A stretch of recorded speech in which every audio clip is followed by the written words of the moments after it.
Ahead of the SCO summit, where Pakistan's Foreign Minister Bilawal Bhutto Zardari is also expected to make a presence, External Affairs Minister Jaishankar has decided to give a scathing comment, a strong statement shaming the terror back of Pakistan. And very importantly, the External Affairs Minister of this country has said it's difficult to engage with those who shield terror. This, remember, India hardening the stand days after the terror attack in Poonch in Jammu and Kashmir that led to the loss of life of 5 of our soldiers. External Affairs Minister Jaishankar making it very clear that it's very difficult to engage with those who constantly shield terror. A strong statement on terror backer Pakistan, and specifically at a time, remember, when Bilawal Bhutto Zardari is, as per protocol, as per procedure, will be making a presence at SCO summit. Let's listen into what the minister said. For us, very difficult to engage with a neighbor who practices cross-border terrorism against us. We have always said that they have to deliver on their commitment not to encourage, sponsor and carry out cross-border terrorism. We continue to hope that one day we would. Let's get an understanding of this comment that is coming from the External Affairs Minister, Dr. S. Jaishankar. Joining me now is our Foreign Affairs Editor, Geeta Mohan. Geeta, good morning. Now, clearly it's going to be a very awkward meeting with Bilawal Bhutto Zardari and, of course, our counterpart as well. But it is part of protocol. Why did S. Jaishankar make this comment, and what was the reasoning behind it?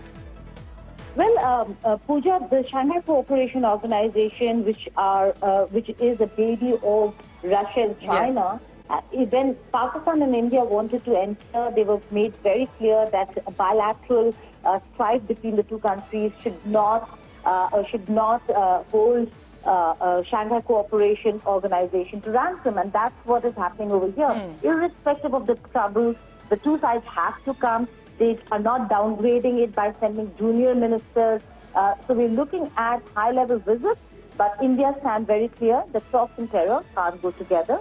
And unless and until these cross-border terrorism incidents stop, there is going to be no formal conversation between the two sides. This, Dr. Jaishankar making it very clear ahead of Bilawal Bhutto's visit, and just a day after we saw another dastardly attack and another example of cross-border terrorism. Right. Thank you so much. Geeta Mohan with the latest coming in on SCO summit, where Pakistan Foreign Minister will be coming.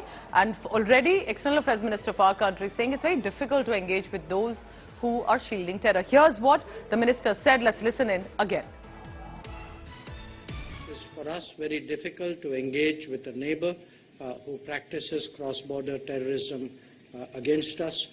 We have always said that they have to deliver on their commitment not to encourage, sponsor and carry out cross-border terrorism. We continue to hope that one day we would reach that stage. Joining me now on the phone line this morning is our Managing Editor, Gaurav Sawant. Gaurav, good morning. And when External Affairs Minister says, the world also listens. But this time, it's being very clear because as per SCO summit, he has to come. Bilawal Bhutto will be making a presence felt. What precisely is the reasoning, Gaurav, that External Affairs Minister S. Jaishankar made this comment?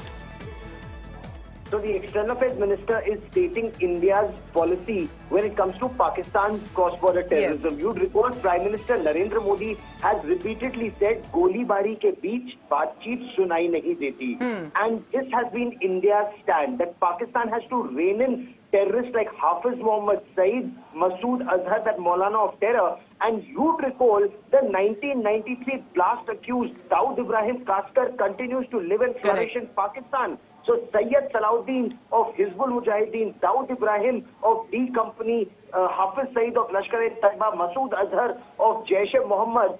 Pakistan has the largest number of UN and US designated global terrorists on its territory, and no action is taken against terrorism that's being spread in India, where Pakistan has used terror as an security. So India wants Pakistan to know bilateral talks can only happen when Pakistan takes very credible, visible and irreversible steps against India-centric terror. That's the point India is making. Bilawal Bhutto's Zardari, of course, is coming for the Shanghai Cooperation Organization foreign ministers meet. This would be about disaster management and each country sharing their experiences. India has done extremely well. You'd recall, India even sent a team to Turkey, the first responders to help Turkey in its earthquake crisis.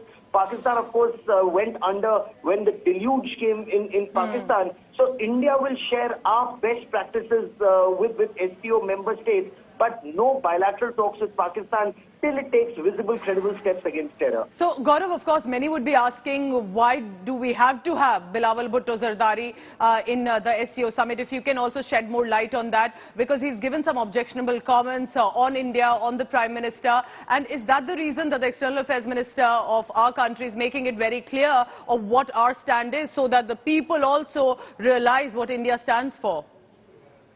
You're absolutely right. So the Shanghai Cooperation Organization is a multilateral meeting that is happening. India is hosting it, and Pakistan is also a member along with countries like China, Russia, Kazakhstan, Kyrgyzstan, Uzbekistan. So this is a regional meeting, and this regional meeting will happen. All member states will get together, and the SCO charter also says no bilateral issues will be raised at a multilateral forum.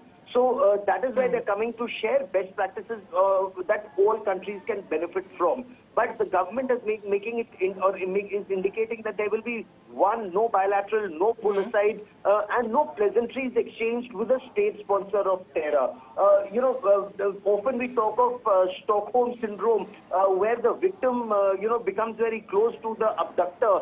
And India for long has suffered the Pakistan syndrome. They bleed us, and yet we are very kind to Pakistan. But perhaps now there is a major shift from that Pakistan syndrome, and India is no longer willing to engage bilaterally with Pakistan until Pakistan cracks down on terrorists like Hafiz Saeed, Masood Azhar, Dawood Ibrahim and Syed Salahuddin. You'd recall in Jammu and Kashmir, properties of Syed Salahuddin, just 2 days ago, his properties, his son's properties, they are all being confiscated, and in the past, in previous regimes, you'd recall, Syed Salahuddin's son was shifted from a Jammu Medical College to a Kashmir Medical College, and major concessions were made for terrorists while they were bleeding India. So all of that perhaps is now changing. So we'll be a good host, but we'll not be sharing pleasantries as it should be. How should we say, Gaurav, that these reactions that are coming in from our External Affairs Minister, is this about assertive diplomacy? Is it about not telling as much Pakistan, because there's absolutely no reason of telling anything to Pakistan, but this is about telling the world that India stands at a juncture where we are not going to be facing these attacks and still be very kind to the Pakistan establishment and military that literally thrives on creating disturbance. They themselves are facing suicide attacks now, like happened in SWAT, and yet they want to shield terror. So Pakistan, you're absolutely right. As Geeta was also pointing out, Pooja, the attack that took place in Swat. Of course, now Pakistan is trying to say that this was a short circuit in the court of the police lines of Swat, where confiscated bombs went off. And grenades, but the fact remains, Swat is, despite a massive military operation that was undertaken by the Pakistan Army, Swat was almost once again lost to Taliban terror. And, when you have leaders like Imran Khan, who directly support the Tehreek-e-Taliban Pakistan after the breakdown of Afghanistan, and the same TTP is now killing Pakistanis in large number. And this Swat incident of yesterday, in which 15 police personnel and civilians have been killed and more than 70 injured, is being claimed by a little-known terrorist organization called Tehreek-e-Jihad Pakistan. So just imagine every day there's a new terror group that mushrooms in Pakistan. You have a Lashkar-e-Taiba, Jaish-e-Mohammed,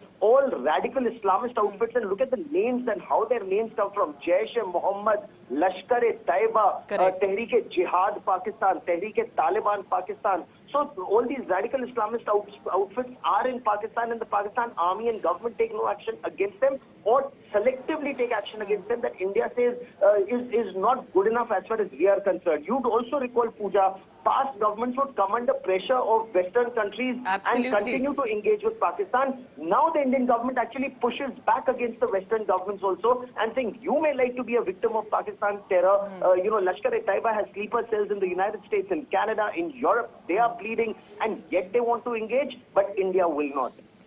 Gaurav, I want to stay on this story. This is a big reaction that has come from the External Affairs Minister, and because you've had enough experience of covering not just the conflict but how Pakistan has interfered. We've seen Pakistan interfere not just in India but on Afghanistan as well with regard to Taliban. Now it continues to face attack on its own soil. You know, this is like, of course, you breed snakes, they will come and spite you as well. But with Pakistan in a dire situation, whether it's economy, whether it's terrorism, and India thankfully is still flourishing so well. Do you think this is also about a reminder to, in many ways, to have Bilawal Bhutto Zardari in India, be a good host, so show to him how India is doing very well worldwide? You know, Pakistanis, the common Pakistanis are seeing this, and if you look at their social media, you look at their, television channels, look at the newspapers, they're even saying it. Correct, yes. Yesterday, Pakistani media was talking about 2 Apple stores opening in India, and Pakistanis standing in a queue and fighting with each other, killing each other for 5 kgs of atta. So that's the difference between the two countries already, that India is buying the latest gadgets, India is queuing up for the latest gadgets, and Pakistan is fighting for food. The radicalism is killing them, they know it, but they're powerless against it. There's so-called blasphemy laws.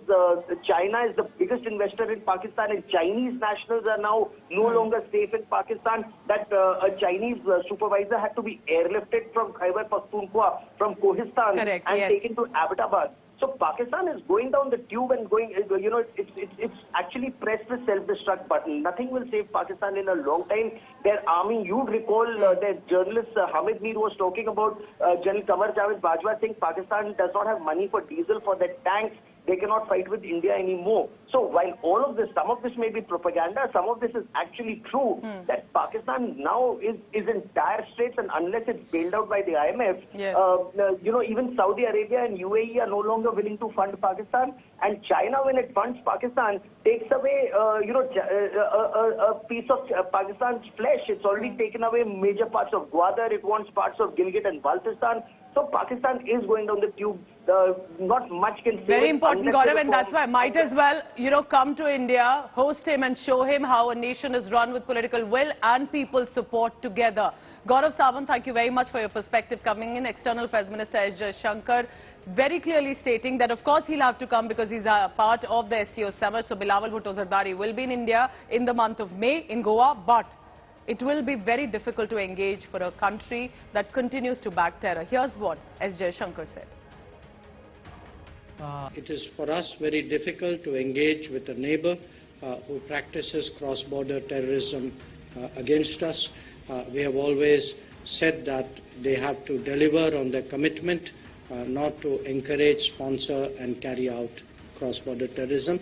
We continue to hope that one day we would reach that stage.